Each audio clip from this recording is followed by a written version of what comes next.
Ryan Cole, thanks so much for joining us here glad to be here with you. Cutalong at Troubadour Resort. Happy to have you off of the road to be able to meet us and talk a little bit about this. That's right. What's your year been like? It's a grind every year. You're trying to, make things happen. Had a little bit of status on the Americas tour, but not a lot beyond that. So trying to, get ready for Q School here and see what we can do. You won the Nebraska Open. You've had did. some really low rounds in G Pro events also. Really just out there, whether you're hunting to get starts or status, or honestly just hunting paychecks to keep things going. But I went to America's Tour Q School, got some status there, went up to Canada for a couple events. Had an injury, had a little mishap at the airport. And what happened there? We can get into I feel that. like we need to talk about that. That was a relevant thing. I actually fell on the escalator at the airport and did some not great things to my knee. You've got an Adams Performance hat on. Right. Kyle's a friend of the channel. Talk a little bit about that call that you made to him and what you guys had to go through after that happened. Right. I mean, I let him know that, this is what we're dealing with. And I go in and I can't really move my leg. And, but it's one of those that it wasn't a surgery or anything like that. It was just a blunt force trauma to the knee. We did a lot of just, movement exercises, not non-weight bearing kind of type stuff. So, but he's obviously a huge help. What year did you come out of JMU? So I finished up in 2017 at JMU.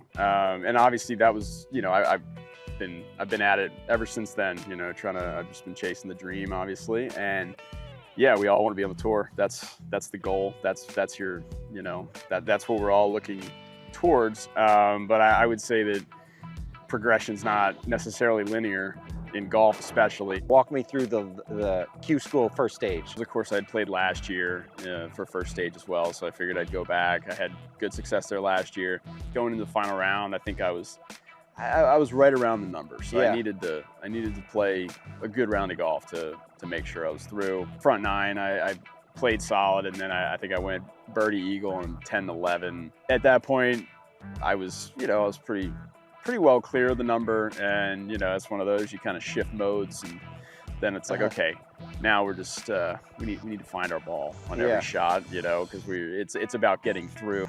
This period now that you have between Q School stages, what are you working on? What's sort of happening? Honestly, just trying to keep things pretty much the same. Things are constant. It's really just golf at the end of the day. We're over the green here by 10 yards, 20 yards maybe. Like that, yeah. We've got a downhill shot. The green runs away from us. What's your play? How do you approach this? I mean, I think there's a couple ways to play the shot. My first instinct is I got to go high. I got to land it on the green. But you could also land one short and, kind of run one through. It's all fairway. Fairway's a little long right now, so I probably wouldn't do that, but. What an approach that was. See, I wouldn't have seen that. It's one of those where the grass is longer. That came off lower than I thought, but it came off with a lot of spin because I caught it a little higher on the face. Good round out there. Thanks. Thank you. What do you estimate you shot? Maybe like 6 under. Okay. We weren't exactly locked in on scoring, but hit some good shots here and there. Hit some really good shots. I mean, the chip in on one set a really great tone for the day. It did. Yeah, I missed the green on one, which didn't think that was a great sign, and then to chip in, it was fun. How will you travel in the next to the next stage? I used to be one that I would show up early and I'd play a lot of golf, before I get out there, right? I'd play like 2 18-hole practice rounds and I'd want to get multiple looks at it. I actually approach it now that I go out and I play 9 holes first day and I play 9 holes the second day, and that's really about it. And then, it's a long week after that. It's 4 rounds. You gotta stay focused the whole time. Every shot matters. You talked about putting, and then so much of it comes down to putting. I wanted to, before we got too far away from that, you putt with a almost original 2-ball. Yeah, it's original. I've been putting with it for the better part of, I would say, about 2.5, 3 years now. Okay. I bought it on eBay. I won an auction actually. Okay. On eBay. I think I only paid $94 for it. And it was just something I bought on a whim. I didn't buy it intending to put it in play right away. It started fiddling with putters, and you get down that rabbit hole, and it seems like it never ends a lot of times. The rabbit hole is beautiful, but it's deep. But it can be a little scary at times. You start switching putters like every week, and I've been there too. But I just put it in, and I was like, you know what, I kind of like it, and I just I went with it, and it did pretty well for me.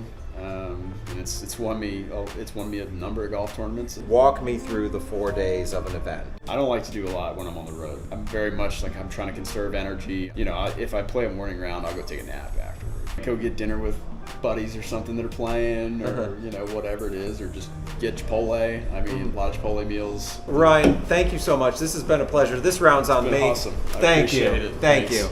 Big thanks to FORE Craft Cocktails for supporting this round. Pick up a pack of FORE Craft at the new Buc-ee's in Mount Crawford, just outside Harrisonburg.